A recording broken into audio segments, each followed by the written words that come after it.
Well, with the new year, perhaps you've made a resolution to get a handle on your finances. Well, it can be a challenge, especially when it seems like the price of everything is going up. How about a few price hikes that are expected this year? As of January 26th, it's going to cost you 49 cents for a first-class postage stamp. That's a 3-cent increase from the current price. That means a book of stamps is now going to cost you $9.80 for each book. However, if you buy the forever stamps before the increase, they're still good. The price of milk may also soar. That's because Congress is still debating a new farm bill. Some experts worry that a gallon of milk may hit $8.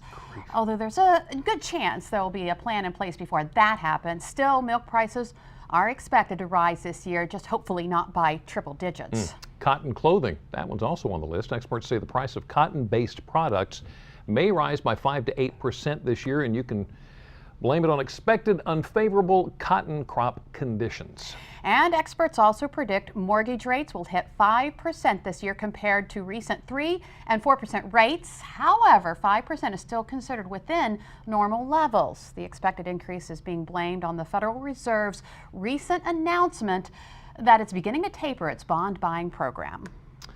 So with all of these increases, you might be wondering what else is going to happen with the economy this year and how is it going to impact you? Well, joining us today to provide some insight on that is Dr. Memo, who is the economic expert and founding director of the Business, Economic, and Community Outreach Network, or Beacon. Beacon, yeah. Thank you so much for joining us. My pleasure. Happy New Year. So we just talked about all these prices that are going up. How do you see the economy doing this year? Well, when you look at price increases, you really have to look at it from 3 different perspectives. One, us, the consumers, every day we're doing our shopping.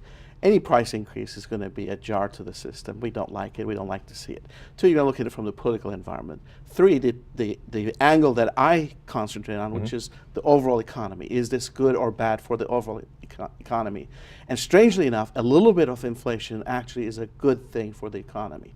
When we were going through the recession and the slow recovery after that, we've had below normal inflation.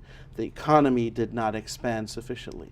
A little bit of inflation actually is a good thing because it gives companies the incentive to hire people and expand. So it's different ways you look at things. Obviously, I don't want to pay $8 for milk, but I also want the economy to be doing better so that the rest of what I do is a little bit more beneficial to me. Okay, so this year, where do you think it's going to go?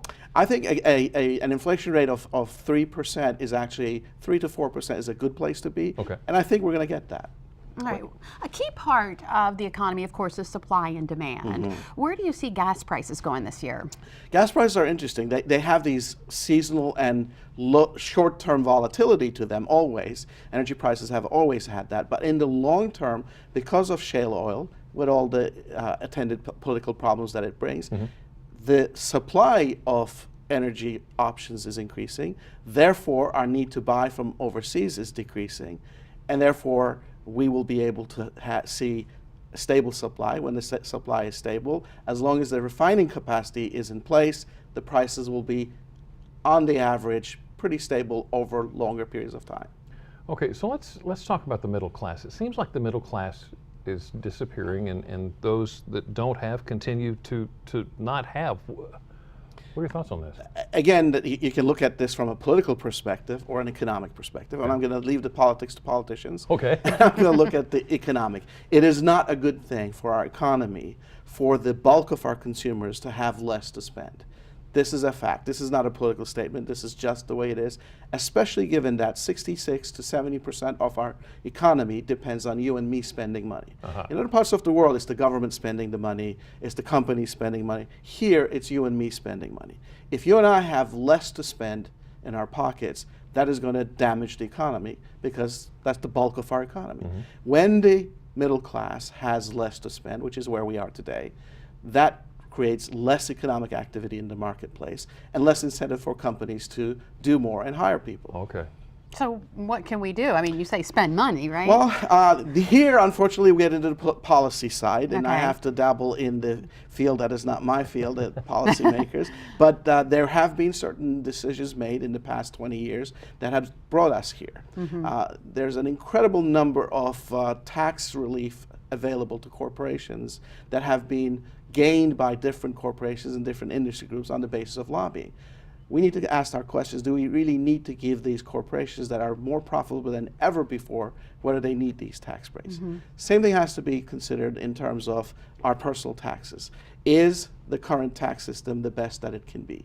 Economists believe it is not. Politicians have different views. Of course. Okay, so in October, we had the government shutdown. Lawmakers managed to broker a deal to end the shutdown. We've got another deadline coming up.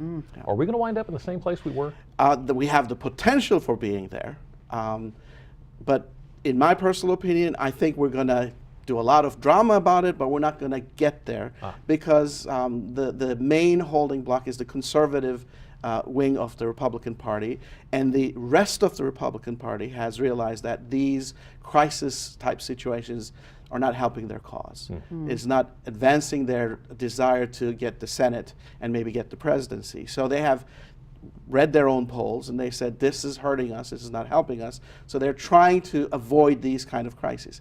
Does that mean we're not going to have drama? I think we're going to have drama, but it's not going to be brinksmanship. All right, Dr. Derricker, let's look into the future a little bit. Let's talk Social Security. What do you see? Okay, again, the economist versus the politician here. From an economic perspective, one of the things we need to revisit is, are we having to cut off at $100-something thousand of income that is subject to Social Security taxes? Is that cut off where it should be? Again, most economists say that if you raise that limit a little bit or removed it altogether, all of these problems we're talking about would go away. So that's one of the things. In the absence of that, and given that we have piece of paper that say IOU rather than money in the Social Security kitty, we do have a problem. It's not a tomorrow problem, but it's a day after tomorrow problem. Unfortunately, the solution to the day after tomorrow is going to have to happen today. So someone who's 40 years old, can they expect to receive Social Security? They can hope, but they should plan otherwise. Right. Just in case. Just in case. Dr. Memo Derricker, thank you so much Thank for wonderful you. information. It helps me out in places I'm not all that smart with.